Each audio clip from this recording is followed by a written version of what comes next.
Rejoice is not an option. It's a command. Rejoice. If you don't rejoice, you're on the same level as committing any other sin: fornication, adultery, stealing, lying. Because our dear Creator tells us plainly and directly, rejoice always. And again I will say rejoice. Now if you say, there's no basis for that. Unemployment is higher than it has been for decades. The international situation is worse in a more widespread way than it has been for decades. Our own economic situation is tragic. Our families are falling apart. What is the basis for rejoicing? Well, loved ones, it's in the verse that we're studying today. It's Romans 12 and verse 12.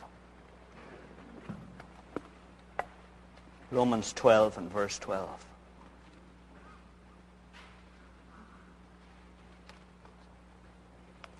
And it's page 987. 987.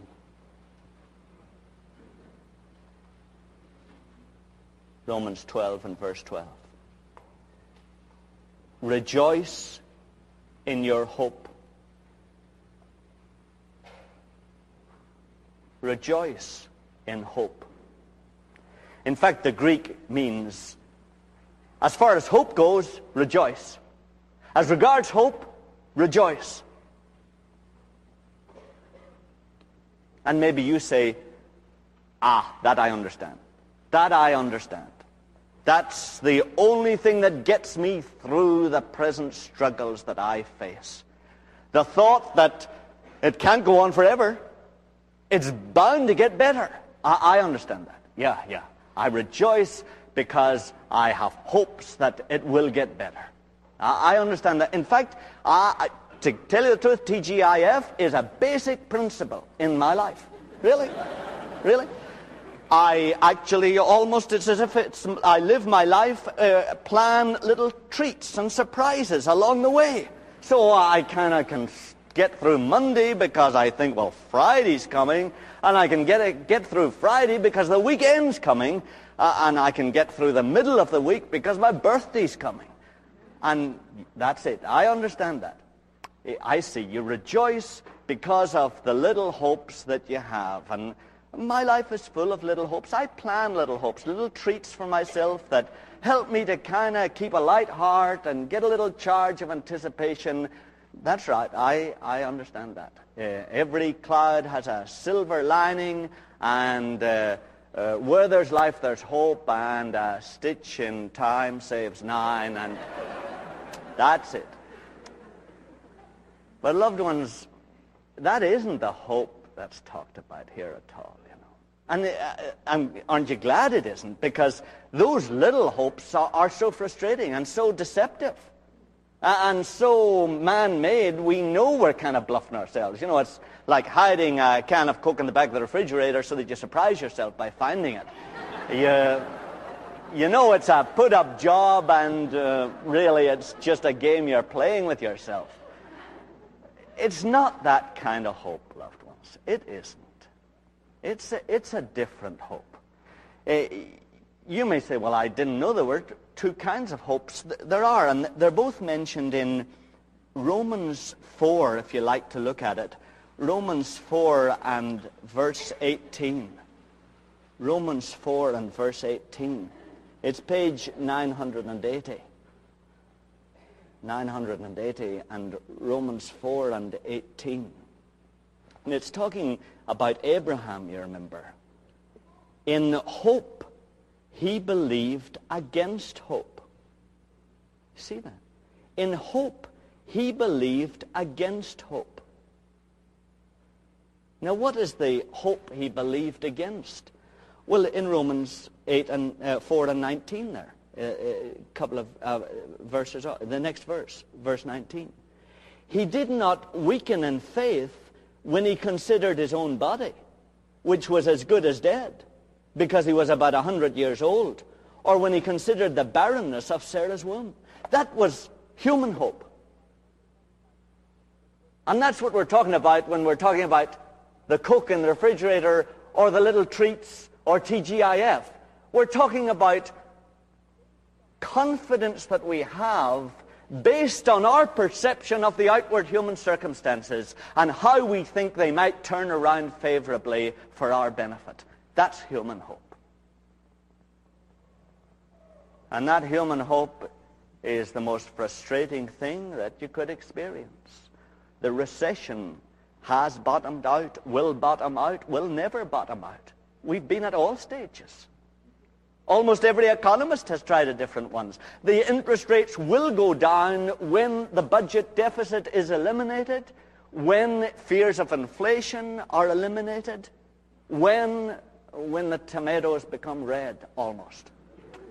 We try everything, every kind of human hope, and they're all equally changing and temporary, frustrating, disappointing, self-deceptive. The only certainty about human hope is its uncertainty. The only guarantee about human hope that tries to look at the circumstances and see how they might turn around from a human angle to our favor is that there is no guarantee.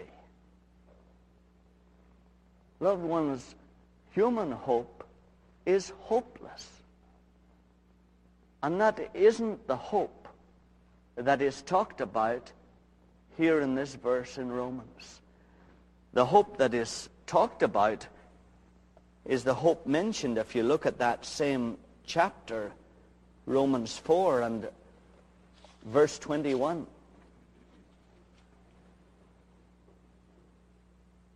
Fully convinced that God was able to do what he had promised. That's divine hope. You rejoice in a complete confidence that God is going to do what he has promised to do. And God says you're to live on the basis of that rejoicing every day. You're to go rejoicing every day, not on the basis of human hope, the way things look to your outward eye, but on the basis of what I have said I will do for you. Let's look, loved ones, at one of the things he has said he would do for every one of us in this room. It's Philippians 4 and verse 19. Philippians 4 and verse 19. It's page 1025. 1025. Philippians 4 and 19. And my God will supply every need of yours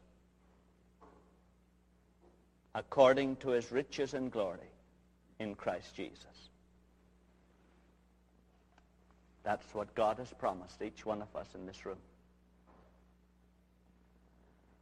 And you waking up in the morning and you think of your needs, because the elemental spirits of the universe flood you with a general feeling of godlessness, that you're on your own. And so you're waking up in the morning and you think of the repairs that have to be made to the car. And you think of the bills that have to be paid. And you think of the relationships in your job situation that aren't right and that are most uncomfortable. And you're flooded with all those needs. And God says, those things are permitted by me. Those inadequacies are permitted by me to come into your life so that you realize that you can only live it with me. I want you, the moment that happens, to immediately turn your eyes up to me and say, Father, I thank you that you are going to supply every need of mine this day. And Lord, I set my eyes on that.